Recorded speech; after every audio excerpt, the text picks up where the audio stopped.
राम राम जी, मैं आपका अपना संदीप हरियाणा। राम राम जी, नमस्कार जी। मैं आपका अपना संदीप जनोता। स्वागत है आपका हमारे आज के नए शो पे चुनाव पर चर्चा। आज बात करेंगे जो आगामी विधानसभा चुनाव है जो बिल्कुल नज़दीक है, और उसी को लेकर आज बात करने लग रहे हैं नरवाना हल्का की। साथियों, आप लोगों ने पता है कि चुनाव आयोग ने विधानसभा की जो चुनाव की डेट है क्लियर कर दी, और आज हाजिर हाँ नरवाना की राजनीति में एक नए चेहरे के साथ।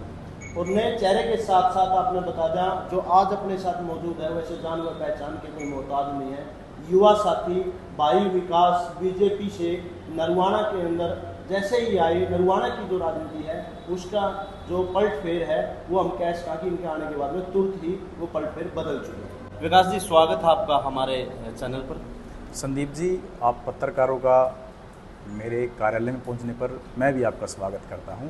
आपके माध्यम से बड़ी इजीली पूरी विधानसभा क्षेत्र में वहां तक हमारा मैसेज पहुंच जाता है। तो आजकल सोशल मीडिया का ज़माना है, तो ये आपकी बहुत अच्छी पहल है जो आप चुनाव का ये प्रोग्राम सभी हल्कावासी को दिखा रहे हो। यहाँ पहुँचने पर मैं आपका स्वागत करता हूँ। विकास जी, आज की चुनाव पर चर्चा में थोड़ी तिखी नोक-झोंक रहेगी, लेकिन पहले सवाल की आप शुरुआत करांगे आपके राजनीतिक करियर को लेकर कि आपने राजनीति ही क्यों चुना? देखिए, राजनीति कैरियर मेरा बाल्यकाल से ही आप कह सकते हो, क्योंकि मैंने 21 साल की उम्र में ही पहला चुनाव लड़ लिया था जो पंचायती राज का चुनाव था।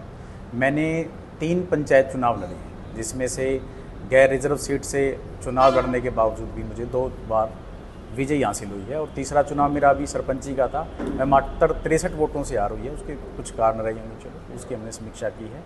और राजनीति में आने का, देखिए, युवा किसी भी समाज को परिवर्तन करने के लिए और किसी भी बड़े एक आयोजन के लिए या बड़े बदलाव करने के लिए, समाज के बदलाव के लिए युवाओं की बड़ी ज़रूरत है। और युवा होने के नाते मेरे जन्म से ही ये था कि मैं जा कर के लोगों की समाज सेवा करूं। तो मैं इसलिए प्रेरित रहा और मैंने भारतीय जनता पार्टी को चुन करके उसमें काम करना शुरू किया। अच्छा विकास जी, थोड़ा नरवाना की जनता है जो वो थोड़ी रसमंजस में है कि विकास जी कहाँ के हैं, एकदम से नरवाना के अंदर पैराशूट से आया हो कोई हाँ, विकास, इस तरह की बातें भी। नहीं, ऐसा नहीं है। देखिए, जो मेरे मैं एक तरह से उनको विरोधी भी बोल सकता हूं या मेरे प्रतिद्वंदी भी बोल सकता हूं। जो मेरे प्रतिद्वंदी है वो एक्चुअल में मेरे आने के बाद यहाँ नरवाना में जब मेरा प्रचार शुरू हुआ तो उससे बौखलाहट है उनमें। उन्हें ये लगता है कि जी ये प्रत्याशी तो ऐसा आ गया जो हमें मात दे सकता है, तो वो इस वजह से कह रही है। मैं कोई नया नहीं हूँ, मेरे पास बीजेपी के, भारतीय जनता पार्टी के 8 दायित्वों पर मैं रह चुका हूँ। और नरवाना भी मेरे लिए कोई नया नहीं है, मेरी लोकसभा का हिस्सा है। मेरा जन्म स्थान ललोदा गाँव है और मैं नरवाना शहर में रहता हूँ। और मेरा लोकसभा में जब सुनीता दुग्गल जी मैडम होते थे तो मैंने उनके चुनाव में भी प्रचार किया। अभी पिछले लोकसभा में डॉक्टर अशोक तंवर जी थे, उनके लिए भी मैं चुनाव प्रचार करता रहा हूँ। तो जिन लोगों को मेरे बारे में कुछ पता नहीं था वो उनका मानना है, या फिर वो प्रतिद्वंदी ऐसा कुछ ये एक ना बहकावा कर रही हैं लोगों की, बाहर से आए हुए हैं। मेरा गाँव तो यहाँ से मात्र जो जन्म स्थान है मेरा 20 किलोमीटर की दूरी पे है। और दमतान मंडल की जो बीजेपी की एक श्रृंखला है उसके मुताबिक जो दमतान मंडल है उसके गांव तो हमारे गांव से सटे हुए हैं। बनैन खाप से हमारा लगता जुलता है, मिलता जुलता है।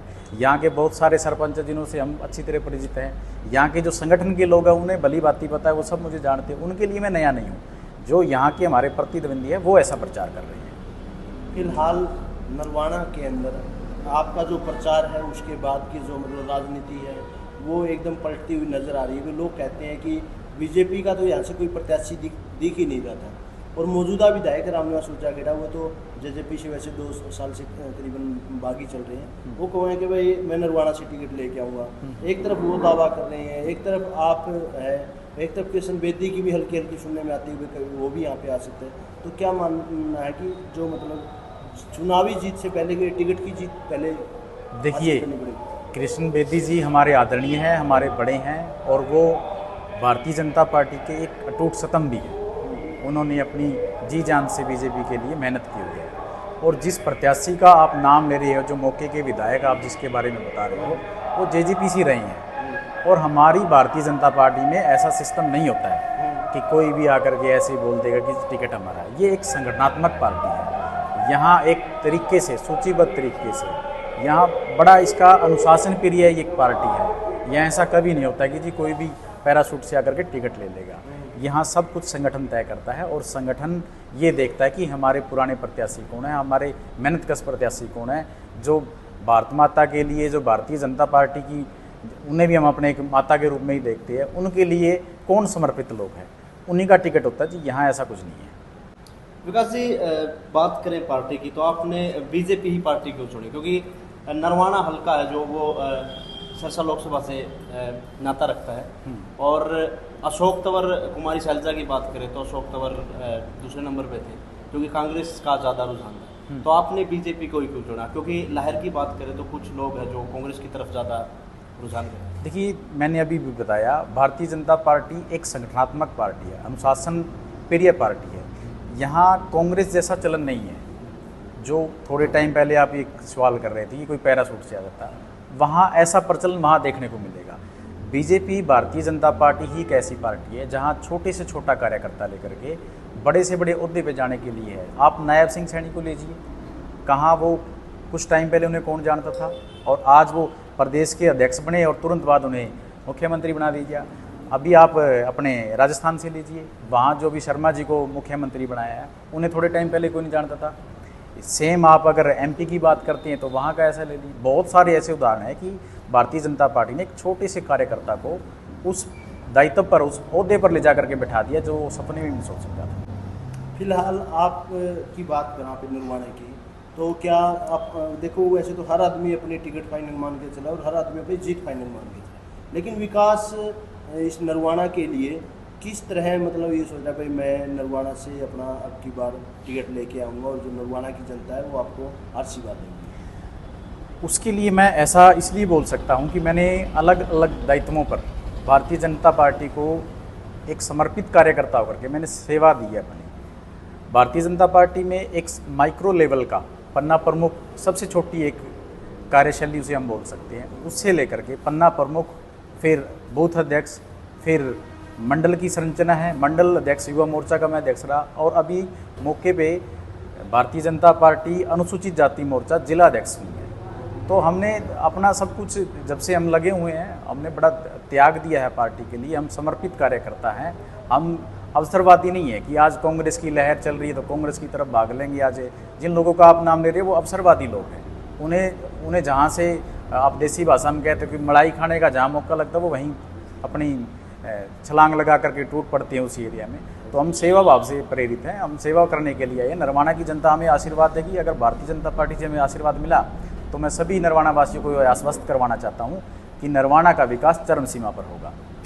नरवाना हल्का एक ऐसा हल्का है जो कि इनेलो का एक गढ़ और गोल्डन हल्का होता था उनका, लेकिन रणदीप सिंह सुरजेवाला ने उस गढ़ को तोड़ते हुए जब कांग्रेस के हिस्से में इसको लेके आए, उसके बाद में लगातार फिर इनेलो की बात कर लें, चाहे उसमें से इलेक्शन से 10 महीने पहले ही जजपा पार्टी निकली, चाहे उससे बात कर लें, उसके लिए कांग्रेस का भी करीबन 15 सालों से सूखा पड़ा है नरवाना की को लेकर, और बीजेपी का तो कभी भी मतलब यहाँ पे मतलब देखने को बिल्कुल भी नहीं।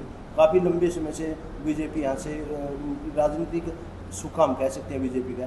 तो क्या लगता है कि इतने यहाँ पर इस तरह के पैरेलल होने के बाद भी विकास बीजेपी की टिकट लेकर और नरवाना की जनता से आशीर्वाद दे पाएंगे? देखिए, भारतीय जनता पार्टी ने जो पहले प्रत्याशी दिए हैं उन्होंने भी अच्छा चुनाव लड़ा था, लेकिन उस टाइम आपका कहना सही है कि इनेलो का यहाँ बहुत ज़्यादा प्रभाव था, कांग्रेस भी ठीक ठाक थी, जेजेपी का भी पीछे प्रभाव रहा। लेकिन अब यहाँ का सिनेरियो बदल चुका है। जैसे इनेलो ख़त्म हुई है, जेजेपी ख़त्म हुई है, तो बीजेपी का ग्राफ बढ़ा है। और ये ऐसी टिकट है, हम मान सकते हैं कि पहले कुछ या हमारी कोई कमी रही जिसकी वजह से नहीं निकाल पाई, लेकिन मैं अब दावा करता हूँ अगर भारतीय जनता पार्टी हमें एक अपने आशीर्वाद के तौर पे देती है तो मैं आपको आश्वस्त कराना चाहता हूँ कि भारतीय जनता पार्टी यहाँ का जो जादुई आंकड़ा है उसे तोड़ करके अपना जो जीरो की आप बात कर रहे हो कि यहाँ पहले नहीं टूट पाई है, वो हम इसको नरवाना विधानसभा को जिता करके भारतीय जनता पार्टी की झोली में डालने जा रही है। मतलब विकास शुरुआत करेगा, रिबन काटेगा नरवाना की हल्के की जो जमीन मैं इस बात से कहना चाहता हूँ कि मेरे पेरेंट्स ने, मेरे माँ बाप ने मेरा नाम भी विकास रखा है और उस तरह की मेरी एक सोच भी रही है समाज भाव, सेवा भाव की। तो अगर मुझे मौका मिला तो ज़रूर आप कह सकते हो। मैं मेरी पार्टी के जो सीनियर नेतागण है और आप सब लोगों को ये आश्वस्त कराना चाहता हूँ कि बड़ी मजबूती से हम चुनाव लड़ेंगे। युवा होने के नाते वो सारे दमखम हम लगा देंगे, इसमें अपना सब कुछ झोंक करके ये सीट जिताने का काम करेंगे। विकास जी, आपने बताया कि पार्टी के आदेश है नरवाना की सेवा करने के लिए आए हैं, पार्टी टिकट देती है, अच्छी बात है। अगर पार्टी किसी अन्य को टिकट देती तो क्या विकास फिर भी साथ में लग के नरवाना के विकास की बात करें? जी बिल्कुल, देखिए मैंने पहले भी बताया है, हमारा भाजपा का एक मैं परिवार का सदस्य हूँ। भारतीय जनता पार्टी के जो कार्यकर्ता हैं वो एक परिवार की तरह ही तालमेल से रहते हैं। अब अगर हाईकमान को ये लगता है कि मैं इस लायक नहीं और कोई और आदमी मेरे से ज़्यादा सीनियर है या मेरे से ज़्यादा उनके अंदर एबिलिटी है, तो अगर वो उनको मौका देगी तो हमारा तो चुनाव निशान ही कमल का फूल है जी। अगर वो कोई और लेके आएगा तो हम दावे के साथ कहते हैं कि उनके साथ रह करके इतनी ही मजबूती से मैं अपना ही चुनाव मान करके लड़ूंगा और उनको भी जिताने का काम करेंगे। लेकिन इस बार थोड़ा सा जो मैंने यहाँ देखा है, मेरे संगठन के लोगों ने देखा है कि बाहरी प्रत्याशी को यहाँ से कोई टिकट नहीं मिलेगा। जैसे कि आप जिन लोगों का प्रचार कर रहे हो कि वो आएंगे और टिकट ले जाएंगे, ऐसा कदापि नहीं होगा। विकास जी, वैसे तो ये जो मेरा का क्वेश्चन है ये कोई राजनीति से नहीं है, लेकिन फिर भी मतलब जनता को एक पता होना चाहिए, मतलब इसलिए मैं आपसे वैसे मेरी भी नॉलेज के लिए और जनता की नॉलेज के लिए पूछना चाहूँगा। विकास के अगर एक कोई कारोबार की बात करें तो मतलब आप कोई बिजनेसमैन के साथ बिजनेस कर रहे हैं या फिर कोई और अपना कार्य इस तरह करें, तो ताकि जो दर्शकों को पता चल सके कि आप किस कार्य से। मैंने भाई साहब आपको अभी भी बताया है कि सेवा भाव स्टार्टिंग पहले दिन से था। मेरे काम भी ऐसा ही है। हमारे पास एक FPO है ओपन ग्रीन एग्रो के नाम से, जो फार्मर प्रोड्यूसर ऑर्गेनाइजेशन, एक किसान उत्पादक संगठन है। उसमें हमारे साथ 750 मेंबर जुड़े हुए हैं ऑलरेडी। तो हम एक वो रन करवा रहे हैं। एक गौ संरक्षण केंद्र हमारा गाज़ियाबाद में है, जिससे हम आजकल ना रसोइयों का प्रोडक्ट देखते हैं तो बड़ा जहरी हो गया है। हमने जहर मुक्त रसोई देने का वादा किया है। हम एग्रो टूरिज़्म को बढ़ाने के लिए है, हमारी संस्कृति के मुताबिक वी रूट के नाम से हम अपना एक ब्रांड बना रहे हैं, जो कि वी रूट हमारा दोबारा से हम अपनी जड़ों की ओर घी और दूध, हम एक प्रोसेसिंग यूनिट लगा रहे हैं अपनी, जिसमें फूड प्रोसेसिंग का काम रहेगा और चैन सिस्टम भी है उसमें।